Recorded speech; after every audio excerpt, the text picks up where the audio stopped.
Buenas tardes y bienvenidos al cuarto programa de Cofrades en la Red, Enrédate con nosotros. Este cuarto viernes de Cuaresma tenemos el placer de contar con nosotros, pues como se dijo en el acto de presentación de la revista de Landa de la semana pasada, con dos de las plumas más privilegiadas de nuestra Semana Santa, Antonio Gómez, periodista, y Enrique Centeno, que forman parte de la comisión de la revista de Landa y también pues fueron los encargados de presentar el acto el pasado sábado en el auditorio del Diego Tortosa. Antonio, Enrique, bienvenidos a Cofrades en la Red. Y antes de comenzar un poco con lo que es la información de la revista, qué novedades incorpora este año, qué criterios se han seguido para su elaboración, queremos un poco, Juan Carlos, introducir un poco, situarnos en el acto que tuvo lugar el sábado pasado. Efectivamente, como tú bien dices, el sábado pasado estuvimos allí en un salón de actos a rebosar en el Instituto Diego Tortosa, porque era un acto pues muy esperado, ¿no? Porque por la afluencia de público no se puede deducir otra cosa. Llevamos una Cuaresma pues plena de actividades y de actos de las cofradías, de la Junta de Hermandades. Hace poco inauguramos la Cuaresma con la presentación de los carteles, el pregón de Cuaresma del Cristo del Perdón, que si el nombramiento de hermano del Cristo de la Agonía, que si, en fin, para que no enumerar una lista tan larga. Y esa es mi primera pregunta, porque ¿no creéis que esta profusión de actos hace que la gente llegue saturada a Semana Santa? Hemos pasado de una Cuaresma que no tenía nada a una Cuaresma tan plena de cosas que parece que, claro, como si hacemos el hambre antes de tiempo, cuando llega la verdadera comida ya no nos apetece. ¿Qué os parece esto? Bueno, pues si te parece empiezo yo contestando yo mismo. Es un asunto muy agudo el que planteas, pero yo ahí me gustaría introducir una pequeña matización. O sea, todos los actos de las cofradías, como los que has mencionado, de los nombramientos, los actos de culto, las presentaciones, etcétera, yo creo que sí contribuyen, digamos, a caldear el ambiente, ¿no? A desperezarnos del frío del invierno y empezarnos a ponernos en situación para vivir la Semana Santa. Y yo ahí no tendría objeción que hacer. Si me dices simplemente en bruto eso, que si no nos sacia antes de tiempo, yo creo que no. Otra cosa ya es el asunto de los traslados, de las procesiones previas a la Semana Santa, que como estamos todo el año deseando que lleguen, pues sí que las seguimos con una expectación extraordinaria, y a lo mejor sí que es verdad que cuando llegan las auténticas procesiones de Semana Santa, ese sentido de la ansiedad y de la anticipación por ver la procesión, pues lo tenemos un poco saciado, indudablemente. Pues sí, porque hasta... Bueno, Antonio, perdona que te haya cortado. Un poco en la línea de Enrique.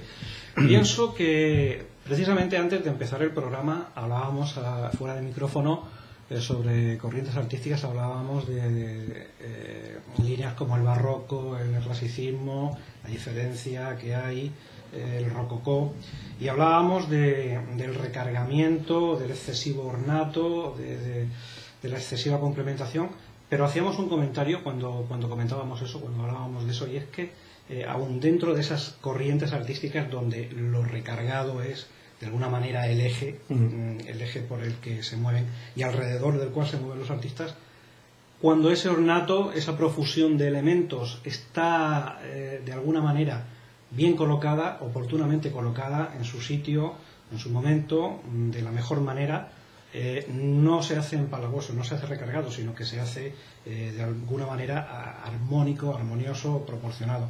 Yo creo que efectivamente hay que distinguir entre los actos culturales previos a la Semana Santa, que nos trae la Cuaresma, de lo que son ya traslados y procesiones. A lo mejor deberíamos ser un poco comedidos en cuanto al exceso de traslados o de procesiones previas a la Semana Santa, porque sí, como dice Enrique, puedes ya recargarte demasiado y de alguna manera desvirtuar cuando empiece la Semana Santa propiamente dicha y las procesiones en sí. Pero ¿a qué cofradía cortas tú? Ahí está, que le pone el cascabel al gato. Todas sus cofradías. Son 18 cofradías y una junta de hermandades. Efectivamente.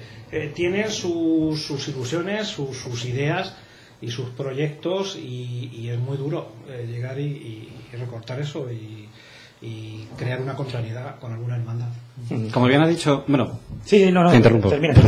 Como bien ha dicho Mariano, tenemos hoy aquí frente a nosotros a dos de las mejores plumas de la Semana Santa y tal como quedó demostrado también el sábado pasado. Evidentemente la presentación fue bellísima, tanto por las palabras de Enrique y como por las tuyas.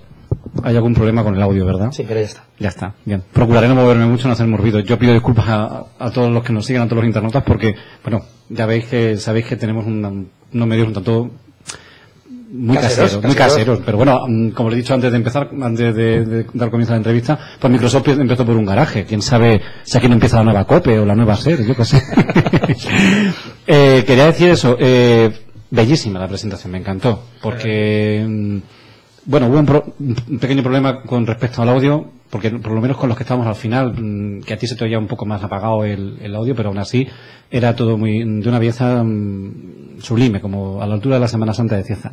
Y yo quiero incidir un poco, a lo mejor me voy a poner pesado ya con esto, pero llevamos también esta serie de actos que están jalonando la Cuaresma, todos van prologados por textos y oratorias y oradores que preparan unos textos bellísimos, con mucha enjundia, con mucha belleza. Es como si todo el mundo quisiera pregonar la Semana Santa antes de que le toque, a 2 semanas vistas que aún no ha llegado, que le corresponderá el honor a este año a nuestro querido amigo y paisano don Antonio Ballesteros Baldric. Nos llega un momento en que tanto pregón, por bonito que sea, entre comillas, porque no son pregones de verdad, devalúan la esencia del verdadero pregón, que no debe ser otro que el que dentro de 2 semanas se va a pronunciar en la Basílica de la Asunción. ¿Qué os parece? Yo creo que, y permíteme, Enrique, una vez José Emilio Rubio Román, que es una de las plumas que participan este año en la revista Granda, en un pregón suyo de Semana Santa comenzó, recuerdo así a malas penas, diciendo: qué mejor pregón el trabajo que en los meses previos a la Cuaresma empiezan ya a realizar las cofradías. Esa preparación de túnicas, de enseres, de tronos, de figuras, de tallas, organización administrativa de las propias hermandades. Qué mayor y qué mejor pregón que ese movimiento previo en los meses previos.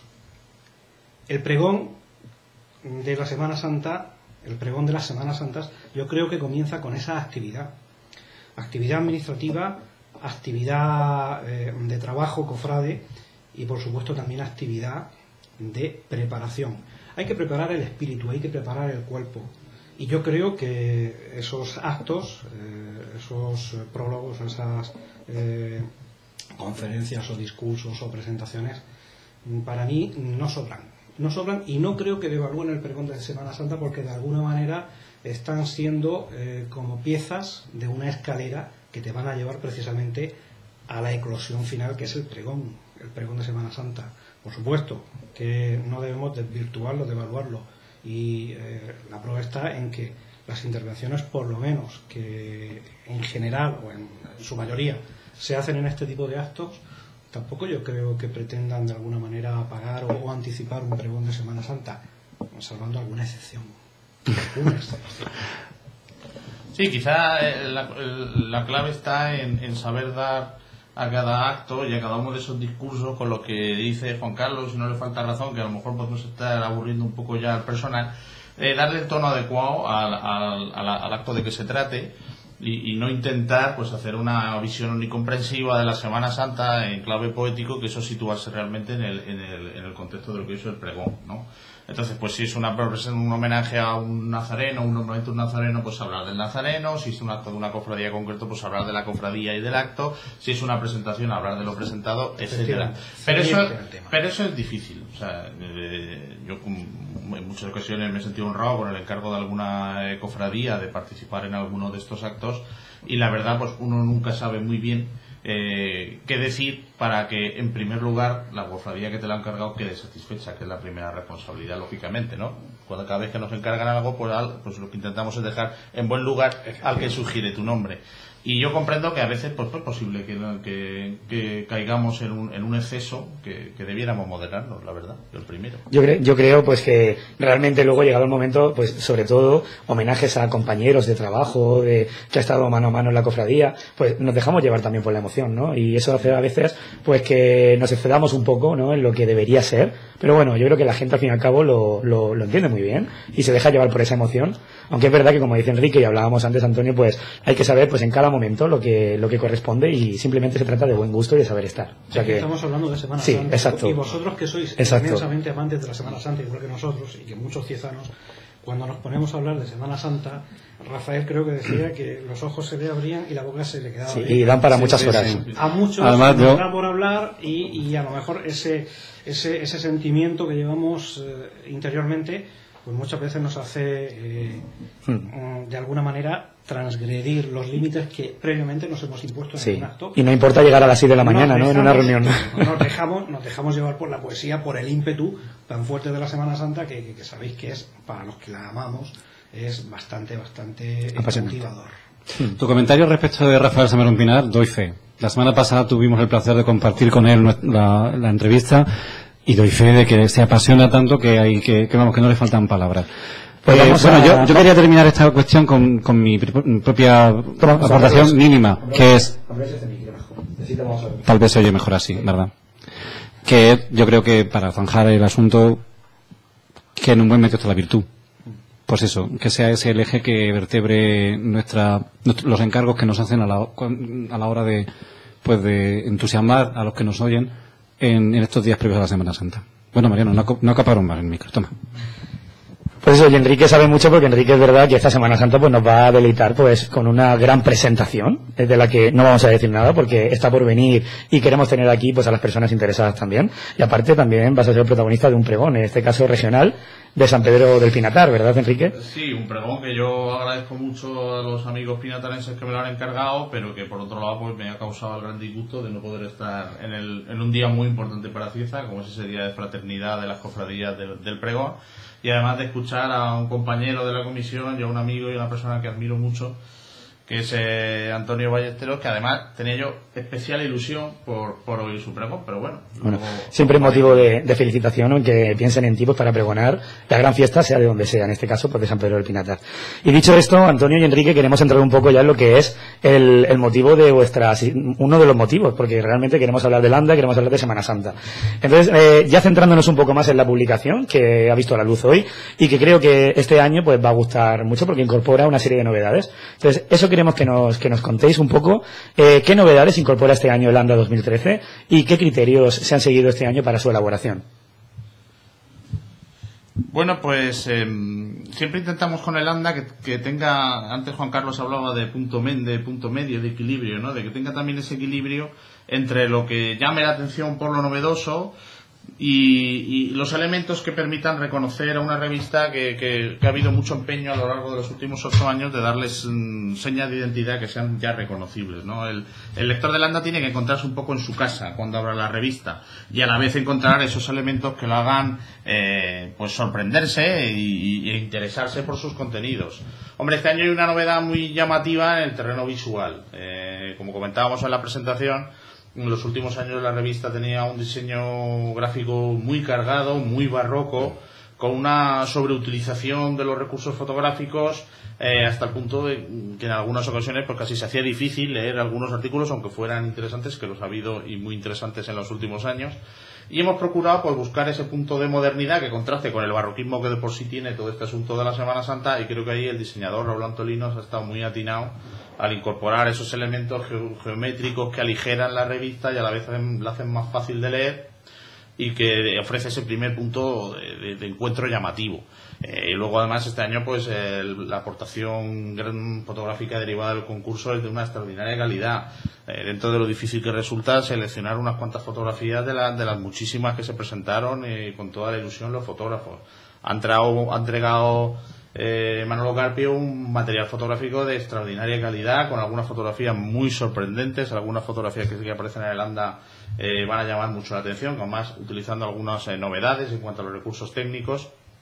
Y luego en cuanto a los contenidos, quizá Antonio, que el otro día nos hizo ese último artículo de Landa en forma de exposición hilvanada de todos sus contenidos, pues a lo mejor cuáles son los que te han llamado la atención o los que más pueden sorprender al lector.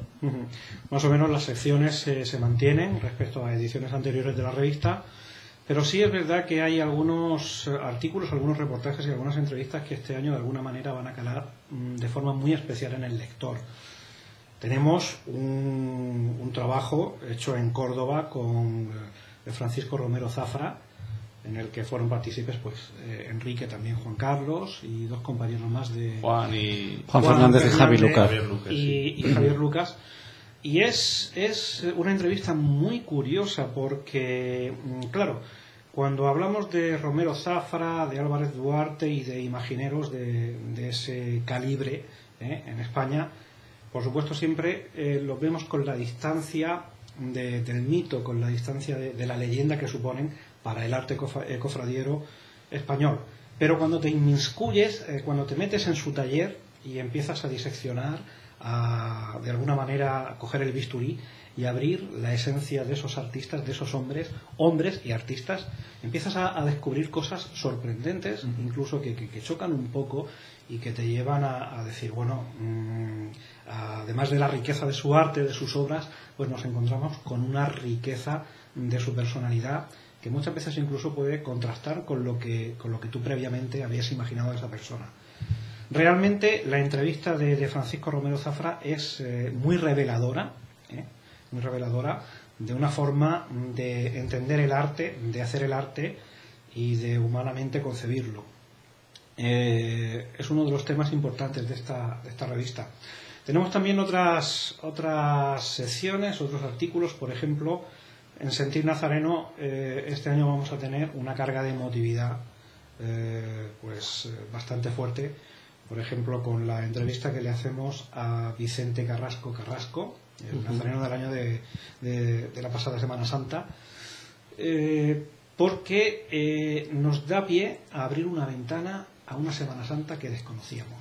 Tampoco es que nos cuente demasiado, pero como nosotros siempre somos tan endogámicos con nuestra Semana Santa, estamos siempre tan enquistados en nuestras procesiones, en nuestras tradiciones, que muchas veces nos cuesta trabajo hacernos a la idea de que en otros sitios también aman de manera tan monstruosa, entre comillas, como nosotros, a nuestra Semana Santa.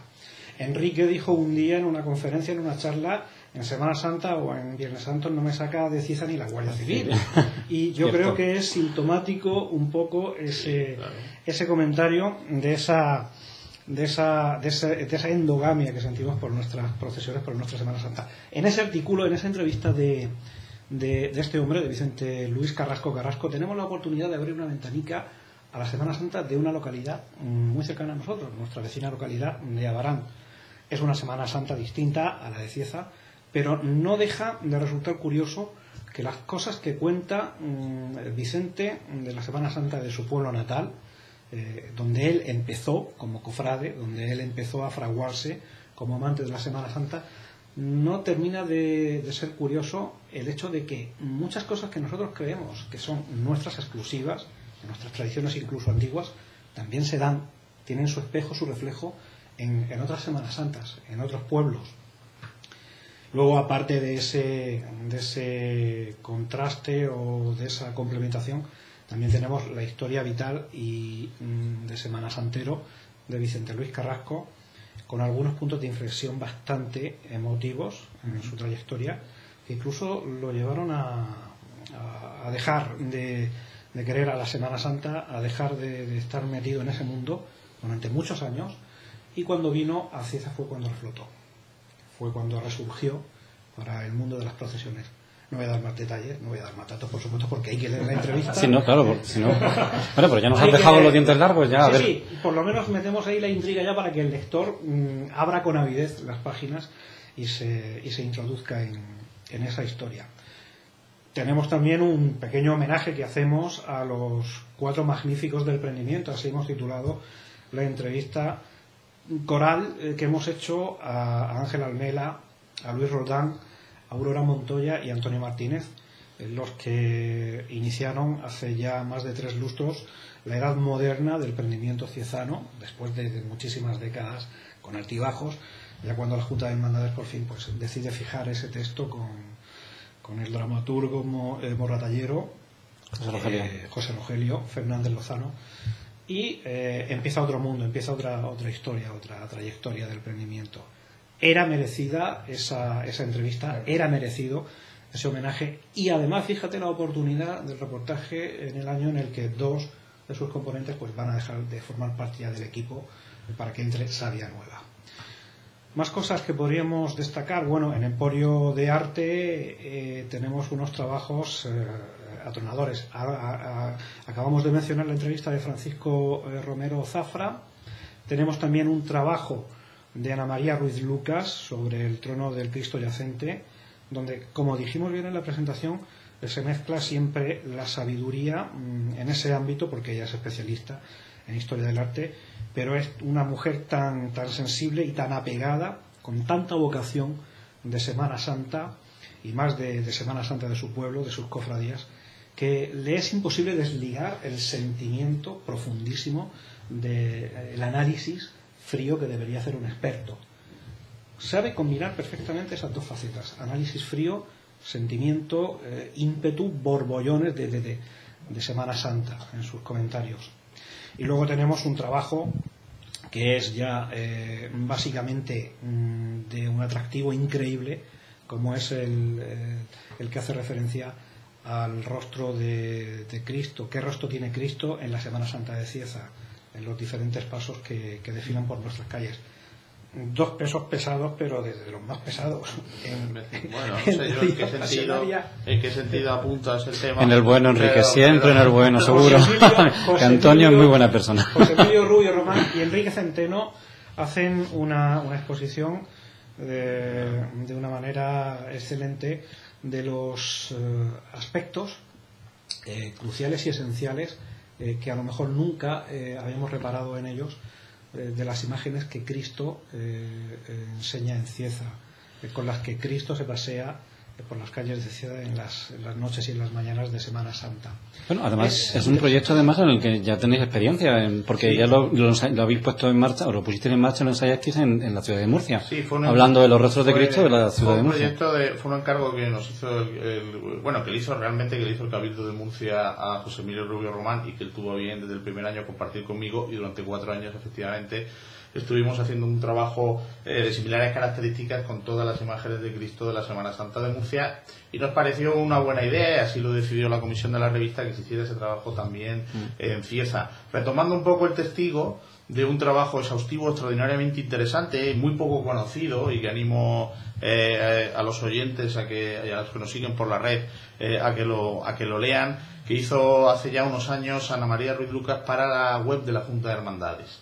Hizo un análisis de todos los pasos de la Semana Santa, en el que además, que no solo se hacía el artístico, que también, sino que además hacía un estudio teológico de los pasos, etcétera, etcétera. Entonces, retomando un poco ese espíritu omnicomprensivo que tuvo ella en su momento, que además fue un trabajo que hizo con mucha solvencia, y además tuvo que hacerlo en muy poco tiempo, pues, y centrándonos ya en una cosa muy concreta, como son las imágenes de Cristo y además los rostros de esas imágenes de Cristo, pues hemos intentado hacer un trabajo que esperemos que resulte interesante, porque entre otras cosas también esperamos completarlo en los próximos 2 años. Si le gusta a la gente. Esperemos que sea tan lucido como el resultado de Murcia, y no esté exento de la polémica que tuvo tal vez vuestro trabajo en Murcia, con la adjudicación de alguna obra, algún autor, con lo que alguna cofradía titular no estuvo muy de acuerdo. La verdad es que yo en aquel trabajo trabajé con la tranquilidad de saber que no me iba a encontrar diariamente con los presidentes de las cofradías en cuestión. Esa preocupación la tenía José Emilio, y en esta ocasión hemos cambiado los papeles. Ese es el que con toda tranquilidad puede opinar y exponer lo que le parece, y yo soy el que siempre estoy intentando de leerlo también con los ojos de los devotos. Pero otra vez que tenemos un patrimonio tan magnífico, que estoy seguro que no va a haber ningún problema.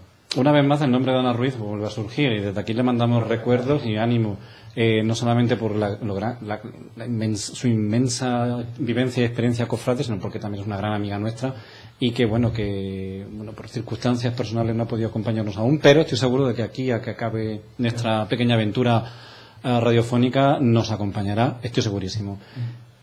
¿Te interrumpí, Antonio? Sí, no, perdóname. Si me permites, cerramos. Sí, ahí está. Te lo iba a decir. Emporio de Arte creo que se completa con un artículo, un reportaje que se hace sobre la iconografía o iconología de Los Ángeles a lo largo de la historia del arte, incluso buceando en culturas antiguas, culturas como la sumeria, la greco-romana, y luego pasando pues por los diferentes estadios y corrientes artísticas de la historia, para desembocar en algunos ejemplos de ángeles que tenemos en nuestros pasos procesionales. Así completaríamos Emporio de Arte, Cieza Emporio de Arte religioso. Luego tenemos también, voy un poco a salto de mata, no sigo ahora mismo la... Bueno, tampoco es cuestión de hacer algo tranquilo. Voy un poco a salto de mata en cuanto a las secciones. Llegamos también a esa entrevista de Antonio Salas que hace el periodista ciezano Alejo Lucas. Es una entrevista bastante reveladora de la personalidad, del magisterio académico, sacerdotal, humano, que de alguna manera distribuyó a lo largo de su vida, de su biografía, Antonio Salas en esta ciudad, en Cieza. Resulta que al principio, cuando vimos la entrevista, pues comentábamos la curiosidad de publicar una entrevista suficientemente amplia, ya la leerán los amantes de Landa, pero que en ningún momento nombra la Semana Santa ni el prendimiento. Lo comentamos entre nosotros y luego con el paso del tiempo pues nos dimos cuenta de que ya se había hablado en muchas ocasiones del vínculo que Antonio Salas había mantenido con el acto del prendimiento, del que había sido predicador oficial durante décadas, y también con la Semana Santa en general. Ya se había explorado la figura del sacerdote ciezano en esos ámbitos y claro, quedaba de alguna manera un pilar, un cimiento de su presencia en la Semana Santa de Cieza, en el prendimiento de Cieza, como eran precisamente los sermones de los martes santos por la noche.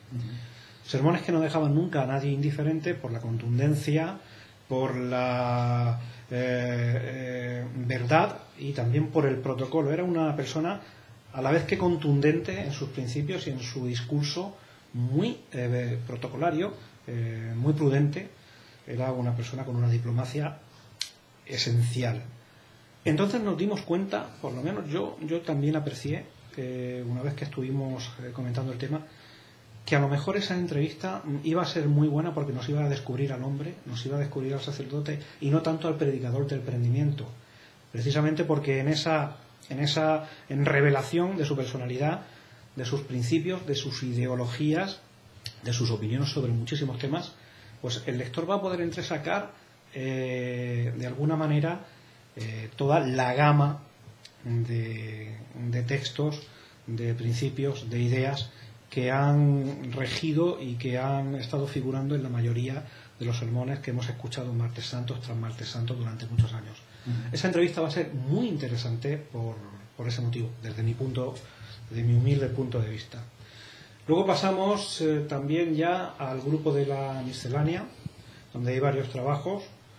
Ahí encontramos, por ejemplo, dos artículos que nos van a retrotraer a Landa de antaño, artículos con ese sabor viejo de aquellos artículos del viejo formato de Landa, como son uno de ellos el ritmo cansino de los tambores, donde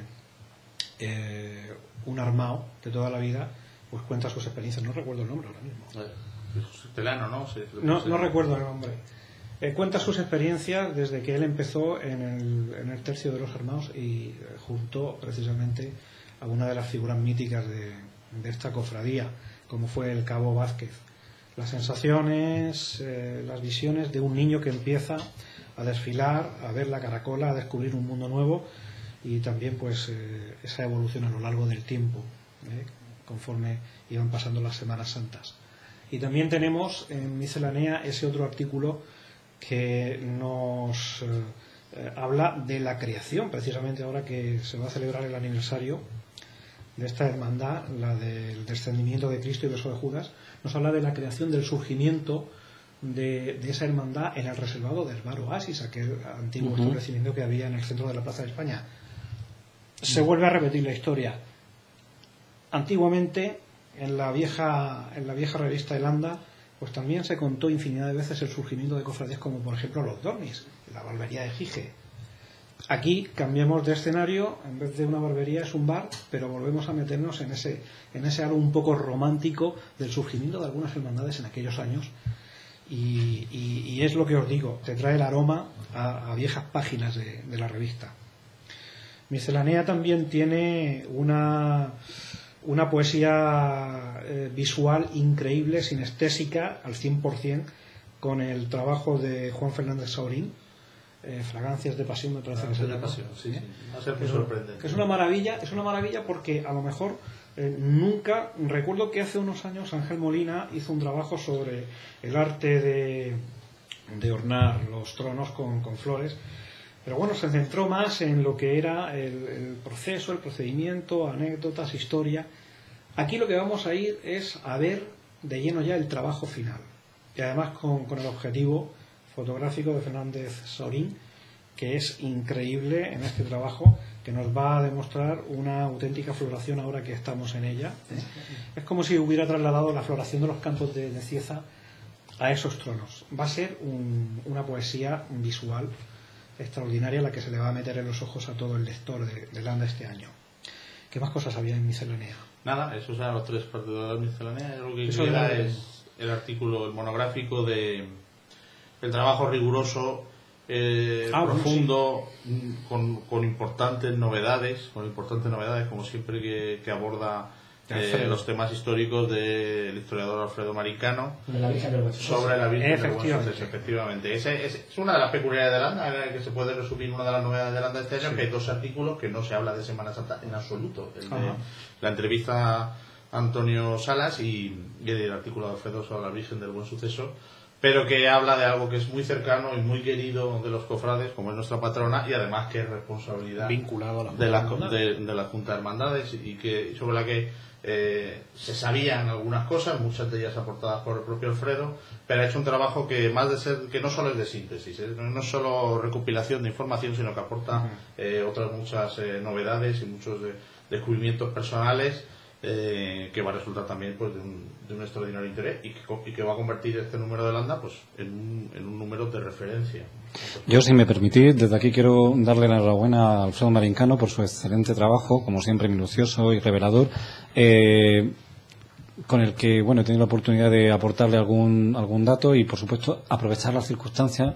Primero, para darle las gracias por permitirme asomarme a su trabajo, y segundo, como testigo, primero, antes de que las cosas se publiquen, y segundo, pedirle disculpas por no haber estado esta vez a la altura de las circunstancias, por no haber sido todo lo exhaustivo que él demandaba en su momento de mí. Dicho esto, pues si fuera del ciclo de lectores, yo voy a llamar a mi puerta, yo ya me hubiera hecho socio y voy a comprar Landa. Antonio, dos cosas que no quiero que se me pasen. Tenemos que hablar también del reportaje que hace Alejo Lucas sobre un sacerdote del siglo XIX, me parece, Pedro Martínez Macharro, sí, que es el recuerdo de la presentación. Efectivamente. Sí. Bien, pues es un reportaje también bastante bien fundamentado por parte de Alejo Lucas, y que nos descubre a una persona, una figura que pues para muchos de nosotros era desconocida hasta ahora, y resulta que fue una persona, un hombre, un gran benefactor, como así lo afirma el propio título de Alejo, de la Semana Santa de Cieza. Y en su amor a las cofradías, precisamente, pues está el germen, el nacimiento de temas que tenemos nosotros tan incrustados dentro, como era pues la legendaria traída de los santos de la ermita en la Semana Santa Ciezana, y la Virgen del Buen Suceso, hilando un poco también con el reportaje de... Tiene mucho mérito, además, perdona que te interrumpa, el trabajo de Alejo, porque soy testigo de lo que le ha costado obtener esta información. Era un personaje prácticamente desconocido, sobre el que había escasísimos datos en Cieza. Para encontrar un descendiente ha habido que irse a una señora mayor de Cartagena, que era dificilísimo de localizar, que no había forma de quedar con ella, y literalmente ahí en la vena periodística inconformista y que se revela ante la adversidad de Alejo ha salido a relucir y ha dado como resultado pues un artículo que pues para muchos será pues una suma de datos históricos sobre un personaje desconocido, pero que estoy seguro que cuando el lector se entretenga un tiempo en el artículo se va a sorprender de hasta qué punto estamos hablando de una de las personas cruciales de la historia de la Semana Santa, que si hubiera que quedarse con 4 o 5 personajes capitales de los muchos siglos de antigüedad de la Semana Santa, estaría su nombre con toda seguridad, y sigue siendo un gran desconocido. Pues sí, al fin y al cabo gozamos del legado que nos han dejado, ¿no? Para cerrar, Mariano, discúlpame, ya, ahora sí.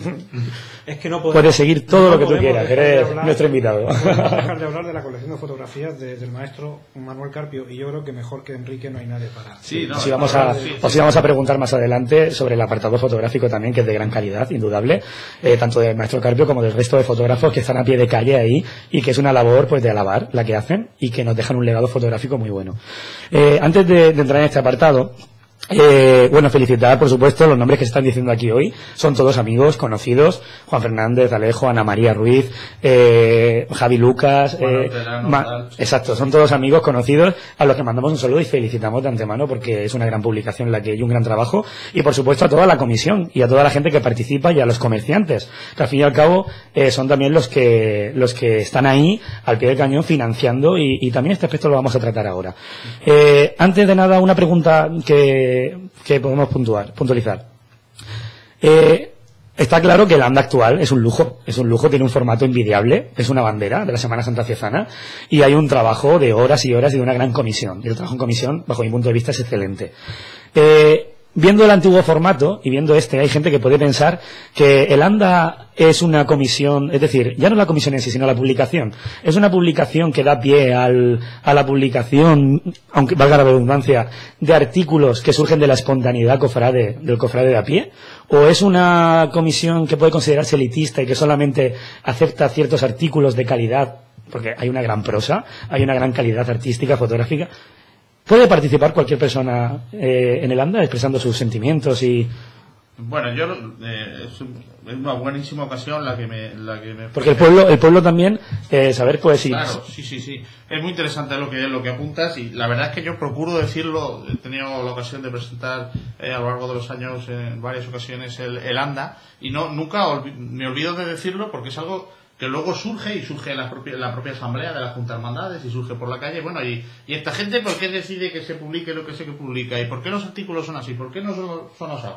Bueno, la comisión del ANDA no es una comisión cerrada, no lo ha sido nunca. Tan no lo ha sido nunca que la nómina de personas que han pasado por esa comisión, el otro día estuve haciendo cuenta, y ya suman las 4 decenas de personas, es decir, entre unos y otros que han participado de una forma u otra en el ANDA. De hecho, del equipo original del 2008 que se creó, prácticamente los únicos que quedan secretario de la Junta, José Ángel García, Antonio Gómez y yo. O sea, todo el mundo que ha querido participar en el ANDA ha participado. Se ha ido a buscar gente para que ayude, porque además es un trabajo que nos desborda absolutamente, ¿no? Ni la Junta de Hermandades ni la Comisión del ANDA somos expertos editores, ni nos dedicamos a esto, y hacemos lo que buenamente podemos con un trabajo que es ímprobo. Y cualquiera que crea que tiene buenas ideas para el ANDA, que le gusta el ANDA, pero piensa que este aspecto o este otro podría mejorar, que se una a la comisión. El presidente de la Junta actual muchas veces lo dice, que las puertas están abiertas para todo el mundo. Desde siempre se ha podido colaborar con el ANDA. Juan Carlos ha sido miembro de la comisión también un par de años y ha podido seguir participando, ¿no? Todo el tiempo que haya querido. De hecho, sigo participando, aunque sea en la retaguardia. Efectivamente, pues ayudas has ayudado con algunos aspectos de la publicidad, participas en las entrevistas, en los artículos, en fin, y con los contenidos pasa exactamente igual. La comisión de ANDA pues plantea algunos posibles artículos buscando pues sí, los estudios históricos y los artísticos, pero también dar cabida pues artículos pues más entrañables desde el punto de vista de la vivencia cofrade. Ahí están las entrevistas a los nazarenos del año, que precisamente buscan eso, ¿no? La experiencia directa, y que eso lo recuerdan, la memoria, ese aspecto nostálgico que tiene siempre la Semana Santa, vivencial, familiar, de grupos de amigos, está siempre presente en esa sección. O el artículo este año sobre el ritmo cansino de los tambores, que tiene ese cariz, y muchos otros que se han publicado. Unos años hay más, otros años hay menos. Buscamos, como decía siempre, ese difícil equilibrio, ¿no?, entre lo uno y lo otro, buscando que ni aburran las cuestiones histórico-artísticas, ni tampoco termine siendo una amalgama de qué bonito es mi santico, ¿no?, como se suele decir. Tiene que haber un poco de todo, y siempre buscamos ese equilibrio. Pero, insisto, no me importa hacerme pesado repitiéndolo, que tanto desde el punto de vista de la comisión como de los artículos, las puertas de la revista están abiertas a quien quiera colaborar. E incluso a participar con sus escritos. Claro, por supuesto. Sí, porque si no podemos tener eso, generar una publicación exquisita, tan exquisita que pueda ser asumida por el pueblo a la que va destinado como algo elitista y falto de frescura. Y claro, yo creo que deberíamos de pensar también la gente. El ANDA, creo que lo hemos comentado en alguna ocasión, tiene una base divulgativa, no es un libro especializado, no es una publicación especializada de investigación, salvo que en algunas ocasiones pues reservemos algunas páginas para algunos artículos subidos de nivel, como puede ser el reportaje de Alfredo Marincano, de el origen del buen suceso. Yo creo que hace 8 años, cuando algunos directivos de la Junta de Hermandades Pasionarias vieron la posibilidad y la necesidad de que la publicación del ANDA diera el salto, se situara en otro nivel, creo que después de los prolegómenos, después de que Rafael Salmerón pusiera muchísimos obstáculos, porque es una persona terriblemente exigente, siempre lo ha demostrado, y cuando quiere hacer algo, lo quiere hacer bien. No, además nos lo contó la semana pasada, es decir, todas sus precauciones. Encima de la mesa todos los obstáculos que podrían surgir. Es decir, no queremos una revista que sea algo fantástico y que nos dure 2 años, porque íbamos a dar una imagen bastante débil y bastante fugaz. Entonces, por un lado, la idea era que la publicación de ANDA subiera de nivel con arreglo a las pretensiones y a los objetivos que la Junta de Hermandades y la Semana Santa de Cieza se había marcado, como era ya de alguna manera conseguir esa declaración de interés turístico nacional. Todo tenía que ponerse a tono: enseres, patrimonio de cofradías, reestructuración de desfiles y por supuesto también todo aquello que daba noticia de la Semana Santa de Cieza, entre ellos, de manera principal, la revista El ANDA. Esos directivos lo vieron claro, incluso apostaron fuerte desde el principio, diciendo que ellos iban a sacar lo que se necesitaba para que se publicara una revista en tales condiciones, que era el dinero de los comerciantes. Fundamental e imprescindible. Entonces ellos aseguraron que iban a trabajar, y así lo demostraron luego. Cuando ya Rafael estuvo convencido, fue cuando empezó a formarse el equipo del ANDA, y entonces ya en las primeras reuniones fue cuando Rafael empezó a poner encima de la mesa todos los obstáculos, a hacer de abogado del diablo y a decir, bueno, nos puede pasar esto, nos puede pasar lo otro. Quería atar todos los cabos y los ató bien atados, con el fin de que eso se prolongara en el tiempo, en los años. En aquellas primeras reuniones, una cosa que salió a relucir era que la idea la teníamos muy clara. Queríamos hacer un libro bello, un libro hermoso, con un vínculo estrecho a la Semana Santa de Cieza, a sus tradiciones, a sus procesiones. Que fuera una publicación, continuara siendo una publicación divulgativa, pero con la intención, con el afán de subir el nivel, de cuidar muchísimo la imagen, la fotografía, de cuidar muchísimo el texto y también de cuidar muchísimo la temática. En ningún momento creo que se dijera vamos a dar de lado definitivamente a la vieja ANDA y vamos a hacer algo distinto, completamente distinto. No. Queríamos meter más secciones, más puntos de vista, que fuera un reflejo de la propia Semana Santa. La Semana Santa es una manifestación poliédrica. Queríamos también que la revista de ANDA fuera algo poliédrico, que se hablara de arte, que se hablara de literatura, que se hablara de sentimientos profundos nazarenos, y por supuesto también que tuviera cabida esa espontaneidad en esos artículos que nos traen ese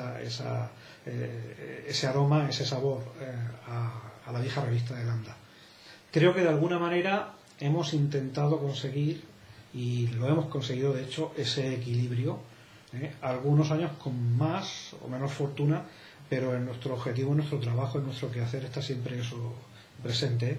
No abandonar lo viejo, porque sería de alguna manera muy injusto, muy ingrato que nosotros ahora quisiéramos olvidar lo que durante tantísimos años se hizo, y que tanto sentimiento cofrade y nazareno creó en los y que había artículos verdaderamente extraordinarios también.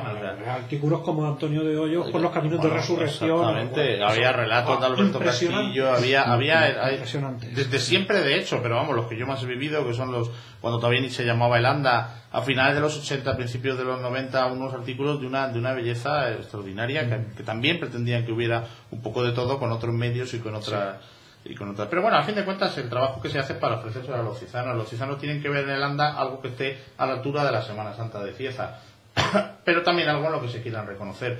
Yo me quedo sobre todo con eso último que ha dicho Antonio. A veces habremos atinado más y a veces habremos atinado menos, pero nuestra intención siempre es esa, ¿no? Buscar esa variedad y ese equilibrio. Yo, al hilo de vuestra intervención, quiero hacer dos cosas. Me salgo del guión, Mariano, si me lo permite. Dos cositas. Una, no he visto, o sea, doy por hecho que es que la histórica sección del anda de otros tiempos ha desaparecido, porque no la habéis mencionado. No ha desaparecido. La de anécdotas. Y yo quería decir una cosa. Ahí está. Esta falta de anecdotario este año es porque la gente ya no se acuerda. No me puedo creer que una Semana Santa con la trayectoria e historia que tiene la nuestra no tenga anécdotas jugosas como para nutrir, no un anda, sino 40 ejemplares del anda. Eso, con todo el cariño del mundo, entre comillas, eso no tendrá que ver algo con que las cofradías de Cieza últimamente, desde un tiempo, unos años para acá, se fundan en bares. ¿Cómo lo hace? No, ¿Esa tendencia al olvido? No es una cuestión de la tendencia al olvido, es una cuestión que habíamos detectado que progresivamente nos íbamos refiriendo a anécdotas cada vez más recientes en el tiempo y por tanto menos interesantes, no porque no lo fueran de suyo, sino porque eran tan conocidas y tan referidas a personajes del día a día de la Semana Santa que no tenían, que para empezar desvirtuaban el nombre de la sección, que era Nos cuentan nuestros mayores por un lado y de la Semana Santa a otras épocas. Los mayores empezaban a tener 30 años y las otras épocas empezaban a partir del 2005. Y entonces pensamos que a lo mejor tenemos algunas anécdotas antiguas interesantes, pero que a lo mejor es más oportuno que sea una sección que aparezca y desaparezca en función de que haya pues un grupo suficientemente nutrido de historias que contar interesantes. Y la segunda idea que me ha surgido es, bueno, efectivamente hay gente que con toda su espontaneidad y voluntad del mundo, su buena voluntad, pues aporta un artículo. Ha generado muchas tensiones a lo largo de la historia de la Comisión del Anda el hecho de que haya tenido que rechazarse alguno o decirle a alguien, mira, pues o lo tuyo no vale o mira, lo tuyo no se puede publicar porque ya no cabe más. Bueno, realmente ha pasado poquísimas veces. Este año, por ejemplo, ha pasado, y lo he sentido mucho, con un artículo muy interesante que había escrito una persona que además me es muy querida, a la que tengo mucha admiración, que fue durante muchos años presidente de los Hijos de María, y que literalmente llegó un poco tarde.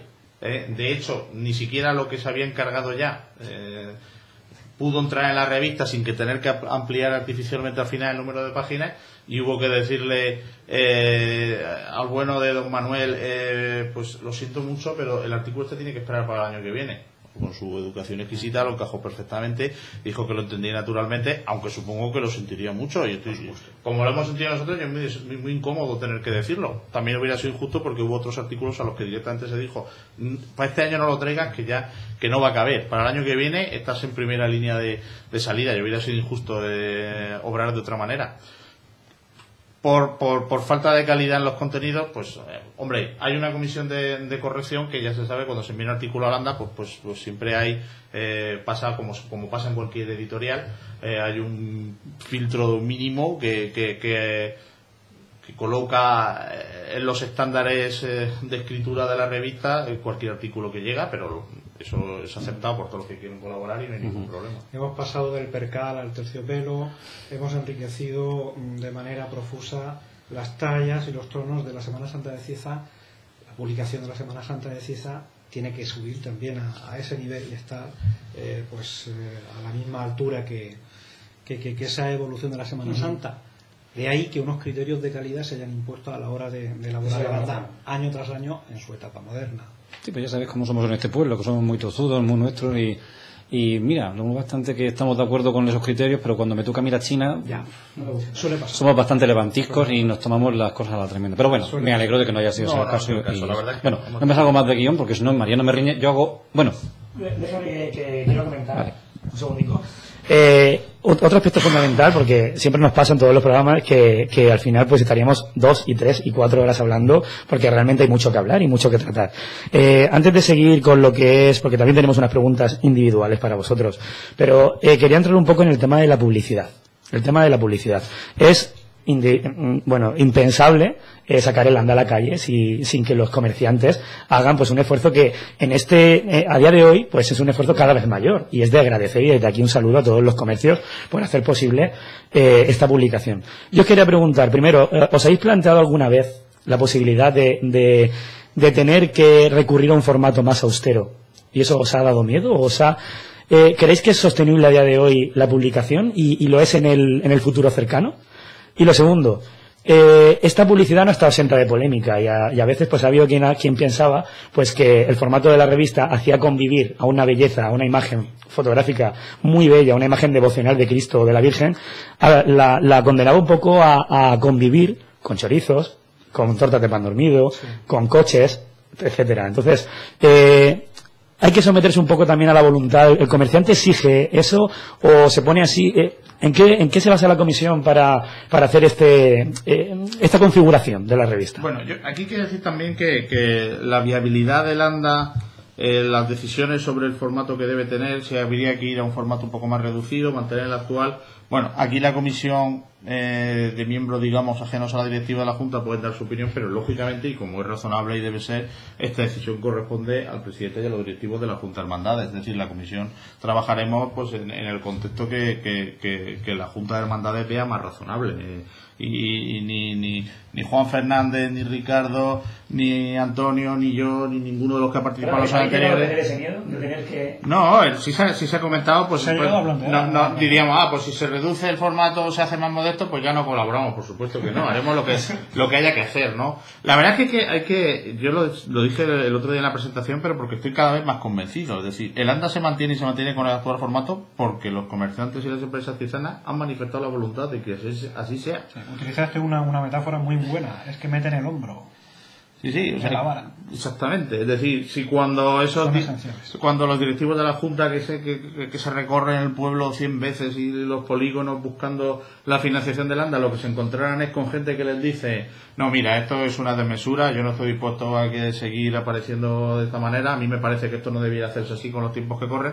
No se haría. Y no solo lo hacen con el ANDA, lo hacen con todas las cofradías que llaman a sus puertas para actividades deportivas, para todo tipo de actividades. Están siempre dispuestos. Vamos, una labor inmensa la que hacen. Bueno, yo creo que la presencia que tiene, y claro, todo tiene que ver con eso, la presencia que tienen tan importante luego desde el punto de vista visual en la revista, pues es que literalmente, no es metafórico, es literalmente la importancia que tienen en el hecho de que se siga editando la revista ANDA. Que sería más elegante una revista en la que los anuncios fueran visualmente, pues sí, pero lógicamente eso tendría que llevar unas aportaciones económicas que no podrían financiar el formato de la revista. Los ciudadanos parece que están contentos con el formato. Hay gente que sigue dispuesta a aportar su granito de arena económico en que el ANDA se siga haciendo. Hay directivos sacrificados que están dispuestos a buscar esa financiación. Pues lo que no podemos hacer nosotros es decir, pues no. Yo a lo que quería matizar un poco a lo que habéis hablado entre Mariano y vosotros. Es cierto que hay una realidad latente, que es que los comerciantes apoyan con su aportación económica y su publicidad la publicación de la edición del ANDA.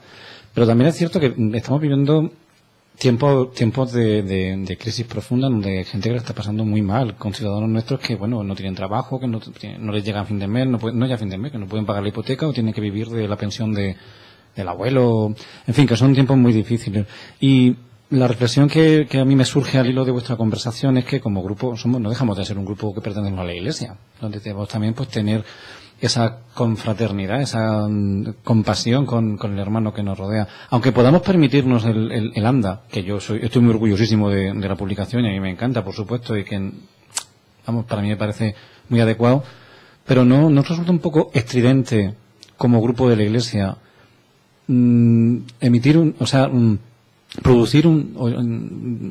sacar a la calle un producto tan falto de, a lo mejor, de caridad o de consideración con las personas y lo que están sufriendo alrededor en la ciudad. No sé si me he explicado.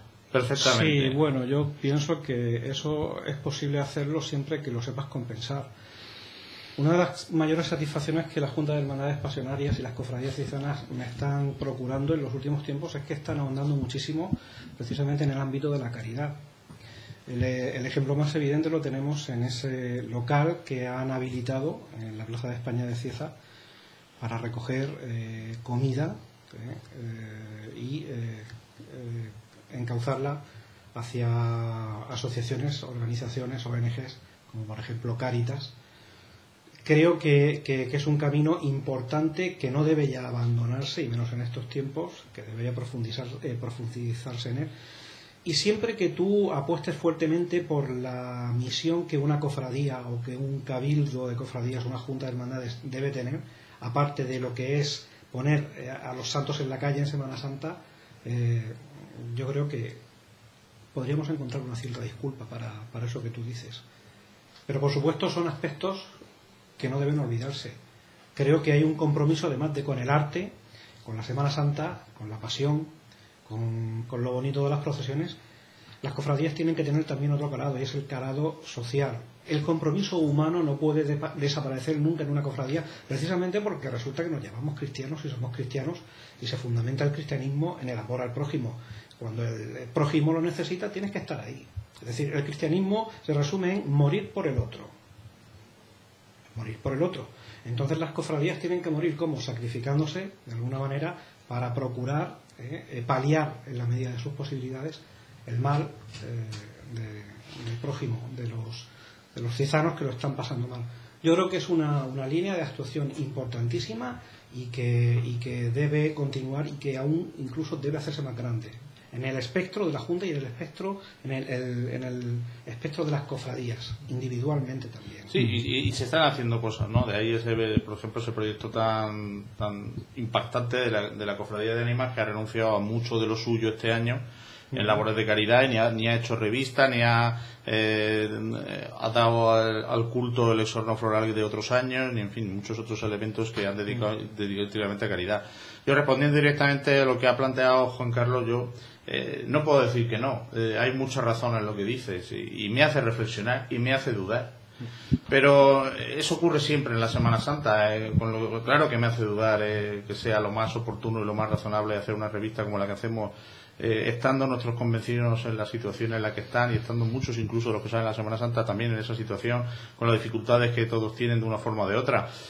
Pero pienso lo mismo, cuando llegue Semana Santa, que me encantará y disfrutaré de las procesiones, pues veré pasar detrás del santo 65 músicos de una banda extraordinaria, que también cuesta un dinero, y veré un exorno floral magnífico con flores que se han traído de no sé dónde, a la mayor honra y gloria del Señor, y también me hará pensar y también me hará dudar, ¿no? Y en los tiempos que corren, pues evidentemente estos temas pues es que deben hacernos reflexionar, claro que sí. Bueno, nuestro obispo, Monseñor Lorca Planer, exhortaba a las cofradías este año, pues más que nunca a ser comedidos, a no hacer gala de un exorno desorbitado, porque se supone que damos testimonio de Cristo, y el testimonio de Cristo en esto debe ser, pues eso, debe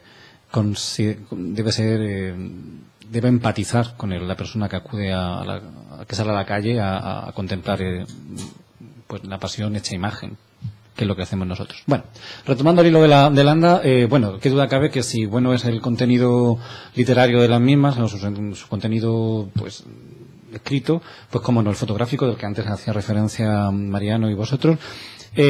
Bueno, la revista Landa es una verdadera máquina fagocitadora de imágenes.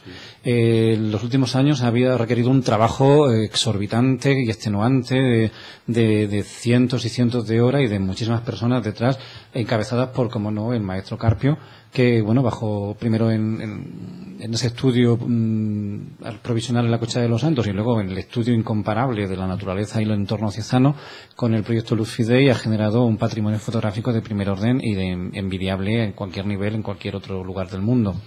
Este ritmo fagocítico de la revista es sostenible, es decir, llegará un momento en que por elevada que sea la maestría de Manolo Carpio, pues desfallecerá. Eso es el primer aspecto de la pregunta. El segundo aspecto de la pregunta es: ¿cómo se siente el resto de fotógrafos profesionales o amateurs de Cieza al ver que Manolo Carpio, el maestro Carpio, está tan mimado en la Semana Santa de Cieza y ellos de alguna manera se sientan como dejados de lado o poco protagonistas. Esto ha generado agravios comparativos. Estas son las dos vertientes de mi pregunta. Una pregunta nuevamente pues muy interesante que da lugar para la reflexión. No del todo fácil de contestar, pero a la que voy a contestar con total sinceridad. Lo primero que hay que decir es que la presencia de Manolo Carpio en el proyecto de la Junta de Hermandades también tiene su palanca de acción. Y creo que hay que decirlo porque en eso pues demostró tener un tino oportunísimo. Fue Fernando Molina el que cuando la primera comisión de Landa empezó a plantear quién podría hacer ese trabajo fotográfico que más allá de los esfuerzos que se habían hecho hasta el momento realmente pusiera sobre la mesa negro sobre blanco la inmensa valía escultórica de los pasos de la Semana Santa, Fernando Molina dijo: quien mejor lo va a hacer es Manolo Carpio, sin despreciar a otros muchos grandes fotógrafos que tiene Cieza, profesionales. Quien mejor lo puede hacer es Manolo Carpio. Y eso fue, digamos, que lo que puso en marcha pues esa sinergia que se ha ido avanzando, que alcanzó luego el campo de las fotografías de procesión, luego del proyecto Luz Fidei, y que en fin ha terminado siendo pues un poco ese referente gráfico del que, por cierto, se ha nutrido de forma singularísima, no ya la revista, sino todo el expediente de la Declaración de Interés Turístico Nacional. O sea, es un pilar absolutamente básico. Es decir, por mucho que uno pretenda convencer a una persona que no ha estado Cieza en su vida y que no va a estar y que nunca va a estar viendo una procesión, la única forma de intentar hacerle ver lo que tenemos es a través de buenas fotografías. Y eso es lo que aportó Carpio. Y hubo gente en Madrid que nunca había visto imágenes de las imágenes que desfilan en Cieza, que las conoció a través de esas fotografías y se llevó una impresión sobresaliente. Entonces, desde ese punto de vista, pues yo creo que fue atinado, ¿no? Lo que pasa es que, claro, en la revista de Semana Santa tradicionalmente se han dado cita los fotógrafos aficionados con un trabajo extraordinario a lo largo de los años de muchísimo valor, sobre todo en los años 80 y 90, en el principio de la primera década de este siglo. Me viene a la cabeza, por ejemplo, el extraordinario trabajo como pionero de Fernando Galindo.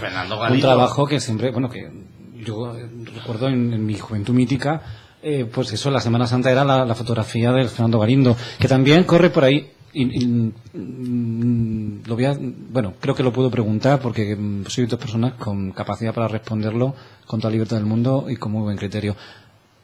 ¿Existen fotógrafos vetados en la revista de Semana Santa? Por ejemplo, Fernando Galindo, yo no he vuelto a ver fotografías de Fernando Galindo en Landa. ¿Es por voluntad propia del fotógrafo? ¿Hay no una falta de encuentro? Ni creo que sea un secreto, aunque tampoco sería elegante, creo yo, profundizar en ello. Hubo un desencuentro personal a raíz de un concurso de fotografía que llevó en que ambas partes se sintieron molestas con un acontecimiento que se había producido sin mala voluntad de ninguno, y eso llevó a que durante muchísimos años pues no se quisiera no apareciera Fernando Galindo en la revista. En lo personal se puede decir que cuando empezó este proyecto, yo la primera persona que quise que se incorporara a Landa fue Fernando Galindo, y de hecho hubo miembros de la comisión que hablaron con él. Él seguía disgustado con lo acontecido, con sus razones tendría absolutamente respetables, y eso pues prolongó ese distanciamiento. Sin embargo, por supuesto que tiene las puertas abiertas de la revista para cuando quiera volver a publicar en Landa, pero naturalmente, vamos, no tengo la certeza absoluta de que ninguno de los miembros de la comisión ni de la directiva, nada, para nada.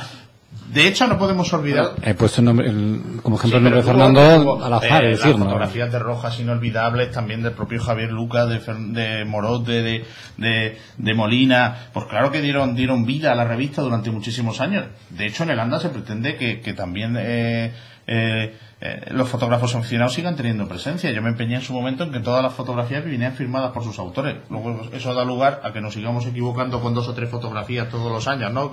Nuestro colaborador José Francisco García Hita, el que hace los vídeos entre descanso de primera parte del programa y segundo, también tiene alguna. Claro. Antonio Ortiz también es un joven fotógrafo. Sí. O sea que es verdad que Landa cuenta con...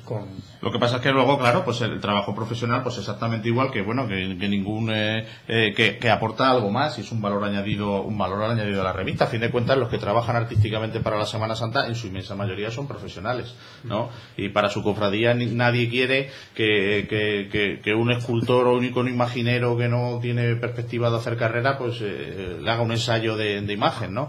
Pues bueno, pues eso tiene presencia, ¿no? Están las dos cosas, pues esa calidad incuestionable que aporta la cualificación profesional y la trayectoria de Manuel Carpio, y luego está ese empuje que además está abriendo nuevas direcciones en los últimos años que aportan los fotógrafos aficionados y que dure muchos años. Queda pendiente lo del agravio, si hay un agravio comparativo o no, y sobre todo una cosa que me acaba de venir a la mente: ¿cómo le llaman los fotógrafos cuando su foto aparece con el nombre de otro?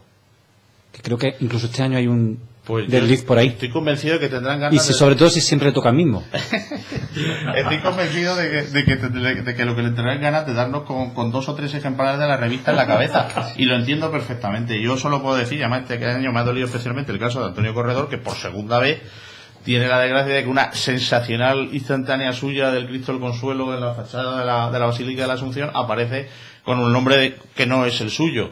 Bueno, estas cosas solo se explican pues por lo que decía antes, ¿no? En la revista Landa aparecen más de 250 fotografías, todas van firmadas, todas están constantemente moviendo, y Juan Carlos, tú que has estado también en la comisión sabes que es así, se van moviendo de una esquina a otra por 1000 razones, ¿no? Porque este santo ya salió esta sección, porque este falta, porque no sé qué, porque tal, y claro, al final cambias una fotografía 7 veces de sitio y el nombre se te ha olvidado cambiarlo.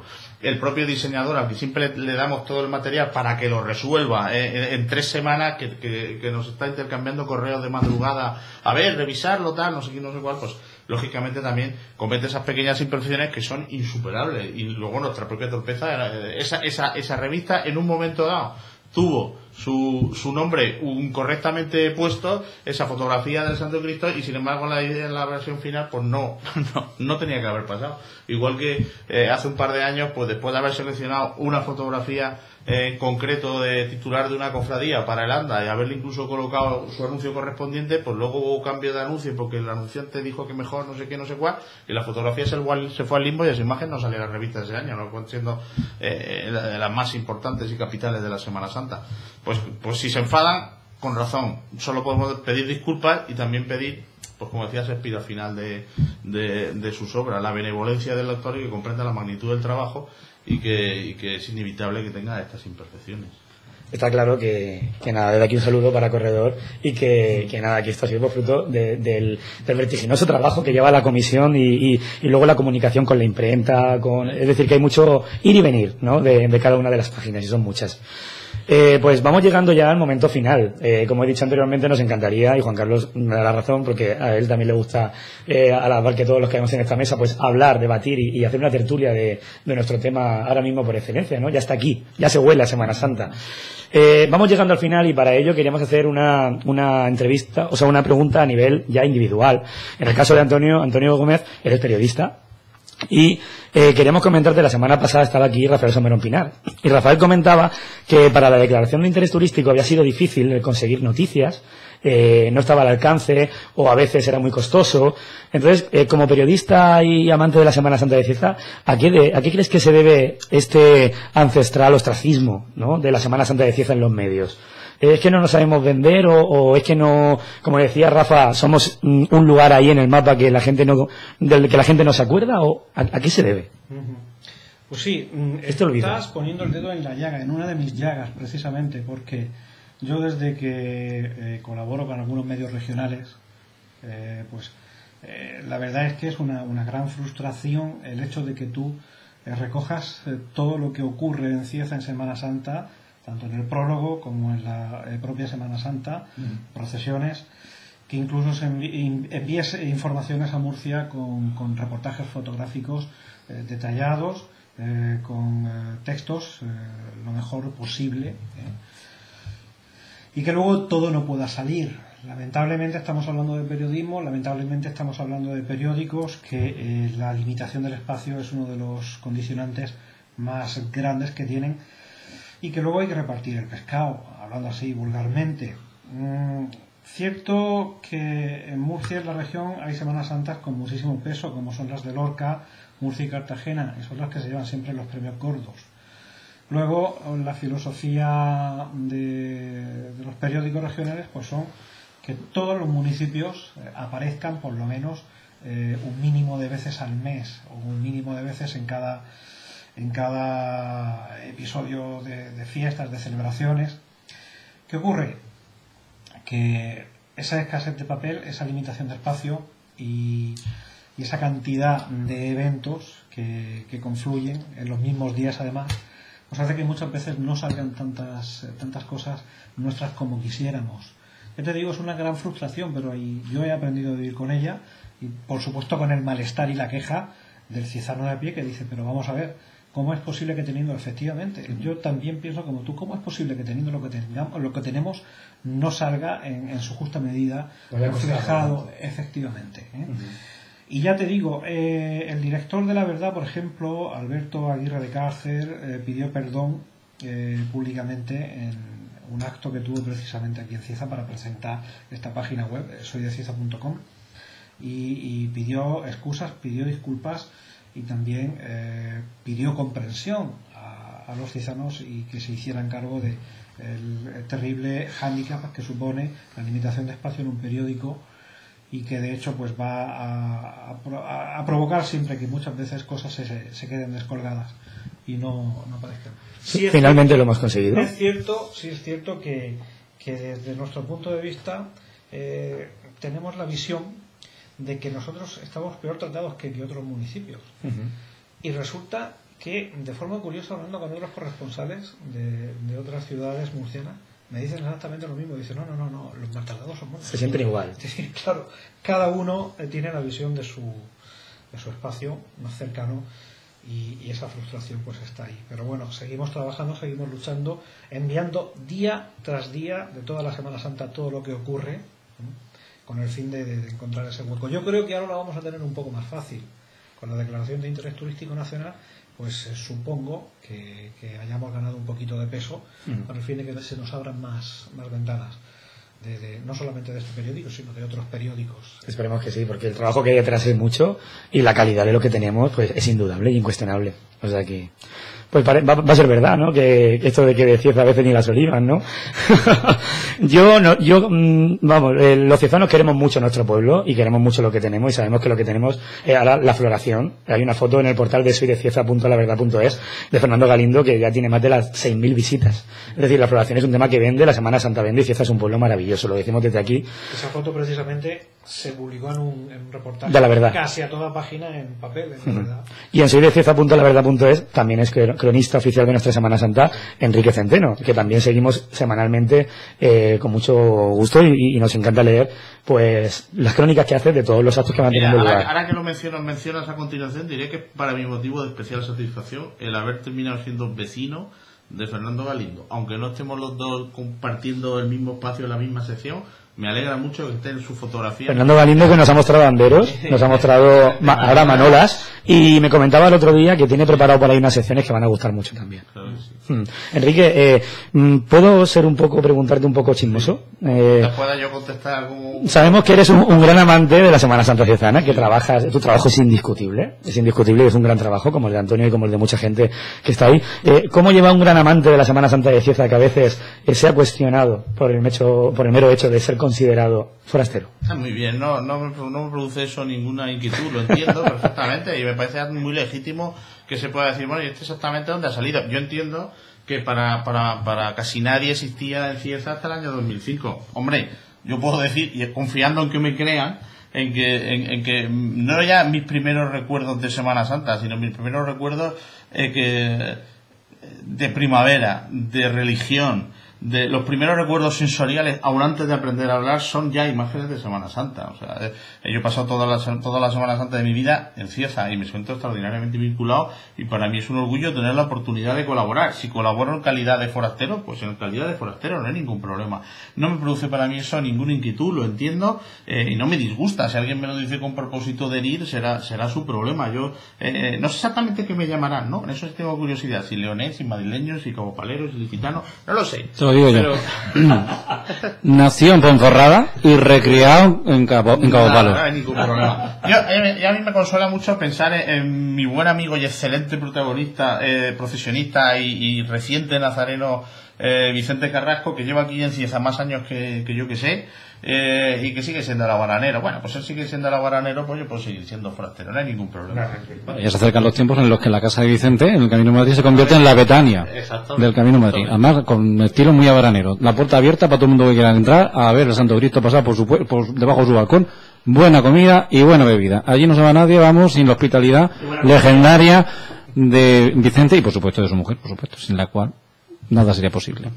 Bueno, pues yo creo que hasta aquí hemos llegado. Pues sí, Antes de que Miguel Ángel, el gerente de Punto Exe en la calle Constitución de Cieza, nos echa a la calle a patas.